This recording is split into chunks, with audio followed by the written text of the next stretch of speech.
This is a game, nowadays you buy it from Arcane Wonders, I believe. Originally produced by, Korea Board Game Company, or what is it? Sorry. Korea something? Yeah. It's, Korea Board Game Company.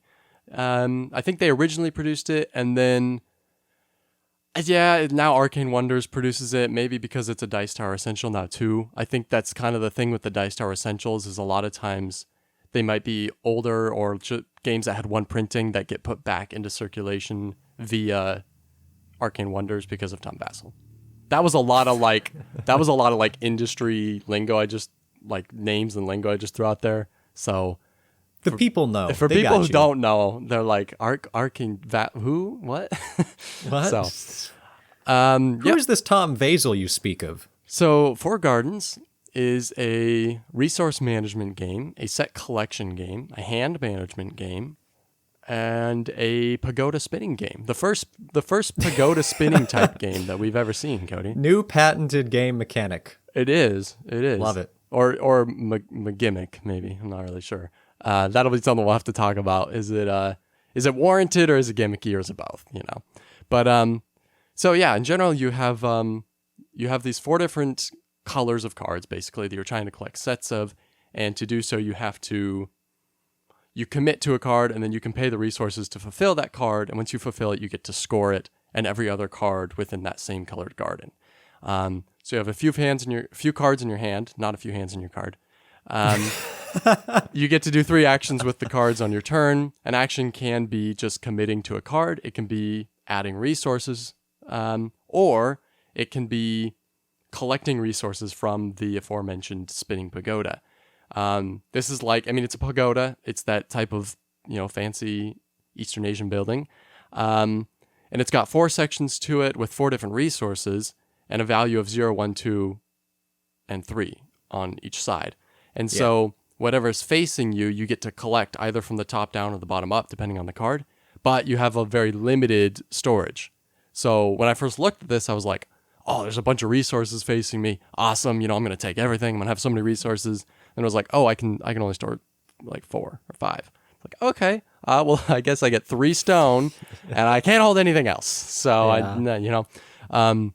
and so it's interesting because the different parts spin. And so depending on how low you spin, more parts of the pagoda are turning and different resources are facing you. And so that's how you collect resources. And then the scoring's a little bit interesting. You just move up on the track that you're for different colors, but when you can't move up any further, other people move down on the track instead. It's a very kind of aggressive type of scoring. I haven't seen that before. Pretty mean. That's the only really mean part of the game. The rest there's not enough interaction to be direct interaction to really be too mean. Mm-hmm. But so that's more or less how it plays. What are your thoughts? Yeah, I was going to say about the scoring mechanism where once you can't move up anymore, everyone else moves down. In essence, that can almost make sense because it's just a way to maximize having a larger score track on a small area. Because if you just kept advancing, the distance between you and everyone else is growing just the same. The difference between that is if you can push the other people off the back of the scoring, then they can't score anymore, period. So that's when it starts becoming really aggressive. I was not expecting that from this game. So you look at the game, you can detect a certain, a certain level of intensity that you might be able to expect from a game just by looking at the cover, looking at the general gameplay style, the back of the box, all that fun stuff. Yes, you can sort of judge a game by its cover. But when you start playing with Four Gardens, there's just a couple things going on that sort of, they're deceptive, It's almost like a Furnace Welcome to Hell type thing where it's not deceptive. It's not deceptively cute. Actually, no, it is deceptively cute. I'm what confused, am I saying? Cody. You're confused. What's going on? I am super confused. This is a deceptively cute dynamic, like Everdell might be. You're like, oh, it looks all sort of nice. But then there's these cutthroat, difficult dynamics in it that can really trip you up. So the whole trying to get resources. Yeah, you're right. You can look at this big pagoda, maybe facing you. You can turn a dial and now you have 7 or 8 resources facing you that you think you can get, but you only have storage for half of that much. And you might have stuff left over from your last turn that's taking up storage. Exactly. But the other side of that is once you take resources, you have to start taking resources either from the top or the bottom. It depends on what card you play for which side you start taking from. So maybe you fill up immediately either from that first spot you take from the top or the bottom, but maybe really you just want some of the middle resources. So you have to try like dumping all the resources off of your mat that maybe you acquired on a previous turn that now is useless for you because you're stupid and you didn't plan very well, or you just got burned by the game. And now you have to burn all those just to try to make room so you can collect the resources that you need. It's this odd little system. Again, just with all these things, I did not go into the game expecting that that's the level of pain I would be experiencing. You're definitely like I don't know if I was in like torture like you were playing this game, apparently. Like, it was definitely a little bit more complex than I was expecting, a little bit more difficult than I was expecting, but I didn't feel like it was anything too crazy necessarily. Mm-hmm. The scoring I thought was interesting and a little mean, but I kind of liked that, even though I think I tied for last in the game. But the rest felt more just random than mean. Like, especially in a 4-player game, you know, like you have this pagoda that's spinning, but you can't really plan about what's going to be facing you on your turn, right? In a 2-player game, you could maybe do that a little bit more. But in a 4-player game, it's like, well, I'm just going to check out of the game until it's my turn and the person before me, you know? Yeah. Because it's just totally, it's like, I don't know what it's going to look like. It's kind of hard to plan, you know? You can plan what cards you want to commit to, but you can't plan what's going to be facing you. And you can sit there and hope, but it's not going to change what other people do, you know? And so that's kind of a negative for me, I guess. I felt like the pagoda was a bit too random at 4. And I also felt like the cards are just a little weird because, so you have the 4 different colors of gardens, but then every single card has its own other color assigned to it for scoring purposes. And so, you know, you have like 3 different types of orange cards that you're allowed to collect, but then all of those cards will have a different color that scores. And so whenever you flip, you get to score all of the colors within your orange set. And so that's something where you could be strategic and be like, really try to collect the purple cards within no matter what set they're in, because whenever you score a purple card, you're going to move up on the purple track. And eventually you might get to start to bump other people down if you're really investing in purple.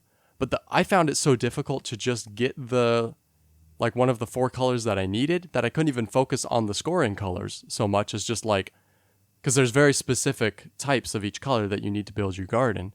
And I was like, I don't care what the secondary color is. I just need the right card to fit in this slot, you know?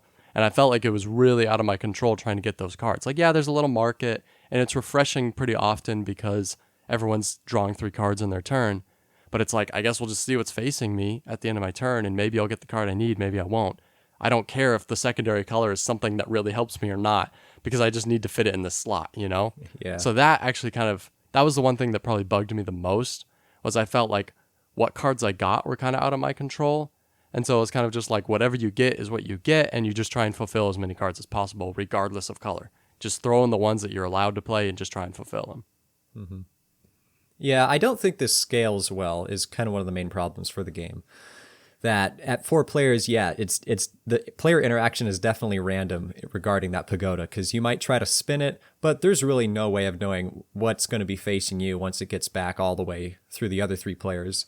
So probably better as a 3-player game, maybe even best as a 2-player game. But I think that also applies to those garden cards that you were talking about, because there are multiple copies of each individual garden cards. You're going to end up with duplicates, which can be good if you already have a garden card played and you end up with a duplicate. Now you know you can just use that to burn it for resources.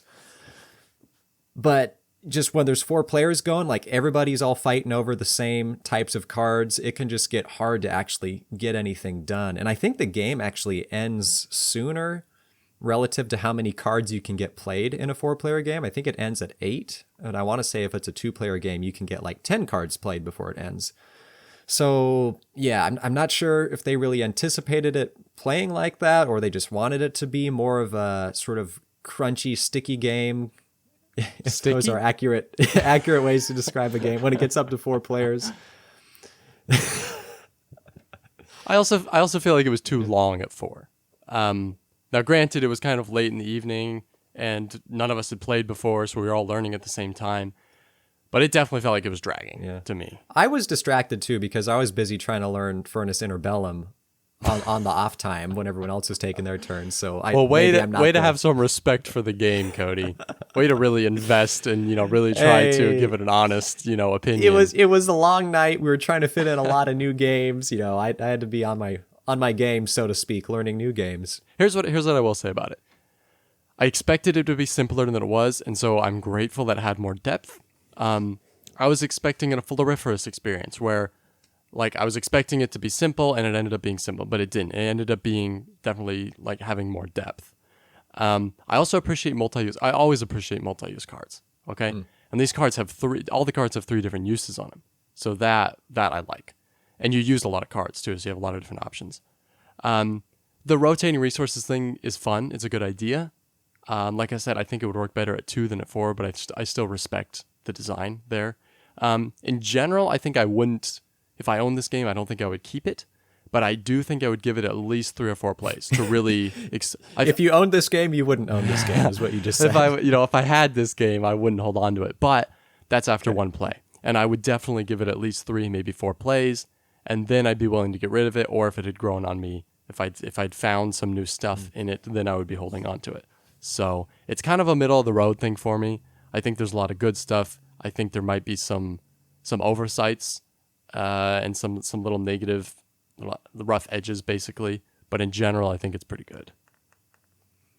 Yeah, I know when I was talking about it earlier, talking about the pain of the game, it probably sounded like I was playing this up to be just a really intense game. And that wasn't really my goal. Like, this is still a relatively light game. More the point I was trying to make is that it's not as light as you expect it to be. There's definitely more going on for a game of its caliber, I suppose. Yeah. All that being said, I also like the multi-option cards. I was trying to think of another game that does this well. Brass Birmingham is a great one where you have cards. You're trying to decide which ones to burn to let you just drop tracks or boats, or which ones are you actually going to try building on a specific location.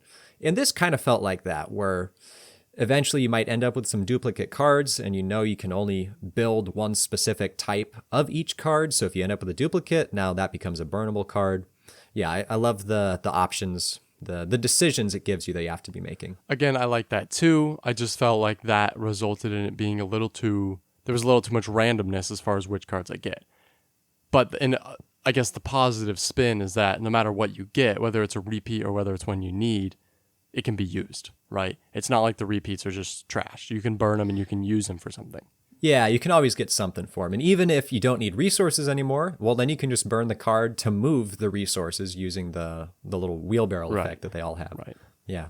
I like the aggressive scoring system too. Again, deceptive in how the game looks. You don't think it's going to be like this, but you're actively trying to max out a given track so that you can just knock off all the other players and then you secure all those points just for yourself. It's an ingenious, what's the word, dude? Sort of spicy mechanic. Yeah, that was what you came up with. That was your verdict. Spicy. Spicy. It's a spicy game. This game's really spicy and sticky, isn't it, Cody? Yeah. And it looks nice. Let's just say that. It does look nice. It's got kind of like this not Minecrafty. It's kind of like this simple kind of animated art style. Which I think is all right. I think it looks okay. The colors are nice. You make these little landscapes as you're completing your gardens. Looks good. And all the landscapes are going to be different because even though there are duplicate cards, even the duplicate cards, as Kirsten pointed out, they have different art on them. Just different little flourishes, which I appreciate that they took the time to actually add unique art for every single card. Yeah, respect to that for that. Yeah. Just jumping back on with my dislikes to add to yours. Yeah, it was definitely difficult to plan doing much in the game, at least again for a 4-player game. It felt like you just kind of had to take the turn that was given to you. So maybe if you're the kind of person that just wants to let go, you just live life, then maybe this is for you. But if you're someone who really wants to know what you're doing on your next turn, maybe play a 2-player version or 3-player. Or a different game. Yeah. if you want to, sure. Maybe if you have it, don't have it. It's Nate's philosophy. I want to say the card art was also kind of confusing. There's like double-sided cards where one side of the card doesn't give very much information. It basically just communicates what type of landscape card it's going to be, but it doesn't tell you the function of the resources that's required or how it's going to turn the pagoda for you. Like that stuff that's hidden just to the player that can see them. And the thing is that I wish they had made those sides a little bit more obvious to tell apart, because there are multiple times where like I picked up cards and put them in my hand and then realized that I had half of them like facing the opposite direction. So Wait, I you wish had they had cards done something. in your hand backwards? Yeah, it's because both sides will have the same icon, like at the top right or left, where it Right. shows you the color and then a circle, and they just with all the card art looking so similar too. Yeah, But one it's just side- the overall graphic design was confusing. One side has a bunch of icons, the other side has just a piece of art, though. Sure, but when you have them like fanned out in your hand, the side that shows like all the resources is kind of covered up. So then the borders and the tops is the main part of what you see, and those all look the same. Okay.